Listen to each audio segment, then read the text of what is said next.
په واتس اپ کې څه اپډیټ یو ځای شي د خو زیاتر کسانو ته دغه اپډیټ پته نشته په خپل استعمال کې نه دی راوستي چې دغه تاسو په خپل استعمال کې راولئ نو د دې سره به تاسو ته واتس اپ په استعمالېدو کې نور هم آسان شي نو کله چې تاسو واتس اپ کولاو کوئ او په هغې کې تاسو خپلو ملګرو ته میسج کوئ په کوم ځای کې نو هلته چې تاسو د اپشنونه کولاو کوئ د سیټ ته به تاسو ته ښکارېږي په دې کې به ایمیجنګ اپشن چې دی دا به تاسو ته هم شو کېږي په دې ځای کې چې دی تاسو تصویران جوړولی شئ ایموجي جوړولی شئ هر قسمه شی چې دی جوړولی شئ که تاسو یو پنې تصویر جوړوئ نو پنې هم جوړولی شئ اوس یو ملګري تاسو ته مزاحیه میسج وکړو نو د دې طرفه ته تاسو پنې تصویر چې دی هغه هم په دې اے آی باندې جوړولی شئ چا تاسو جوړ کړو نو تاسو خپل ملګري ته چې دی دا ورسند کولی شئ داسې قسمه قسم نور تصویران چې دي تاسو په دې اپشن باندې چې دی دا جوړولی شئ خو د دې لپاره به تاسو داسې چل کوئ چې خپل واتس اپ چې دی دا به اپډیټ کوئ چې کله خپل واتس اپ اپډیټ کړو نو دا اپشن به تاسو ته راشي کومو کسانو ته راغلی نه په کمنټس کې لازم ووایي چې دا اپشن موږ ته میلاو شوی دی بل لاره دې نه مخکې به تاسو کتلی چې اے آی اپشن چې دی دا په واتس اپ کې یو ځای شو خو زیاتر کسان د دغې په استعمال باندې چې دی به دې نه پوهېږي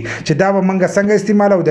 اے آی اپشن فایده څه ده نو ځینې کسان د دې په فایده باندې نه پوهېږي کله چې تاسو د اے آی د اپشن کولاو کوئ او دې ته تاسو څه ولیکئ نو دا تاسو له د هغې جواب درکوي لکه اوس ځینې کسان د اکثر زموږ نه تپوس کوي وایي د فیسبوک د پیج چې دی دې ته نوم څنګه چینج کېږي یا د فیسبوک پروفایل ته نوم څنګه چینج کېږي نو په دغه ځای کې تاسو ولیکئ د فیسبوک د نوم د باره کې تاسو تپوس کوئ چې فیسبوک ته نوم څنګه چینج کېږي نو تاسو ته په آرټیکل کې به دغه ځای کې راشي په هغه آرټیکل کې به تاسو ته طریقه ښولي چې داسې تاسو د خپل فیسبوک نوم چې دی دا چینج کولی شئ داسې قسمه قسم نور تپوسونه چې دي تاسو د دغې اے آی نه کولی شئ په دې باندې دغه ځای کې تاسو تصویران چې دی دا هم جوړولی شئ خو اوس په دې کې یو نوی اپشن چې دی دا یو ځای شوی دی په دې اے آی کې مخکې به ورته تاسو لیکل کول اوس سره د میک د اپشن چې دی دا هم یو ځای شوی دی تاسو ته په میک ویلی شئ ځینې کسان په لیکلو باندې نه پوهېږي نو په دې میک کې چې ورته تاسو څه ووایي نو د هغې هغه جواب چې دی دا به تاسو له درکوي تاسو د هر څه په باره کې چې دی تپوس کولی شئ یو کس ته میسج کوئ د هغه میسج جواب غواړئ په انګلیش کې نو چې تاسو ته هغه دلته ولیکئ نو دی به تاله د هغې هغه جواب چې دی دا به هم درکوي داسې قسمه قسم نورې پیدې چې دي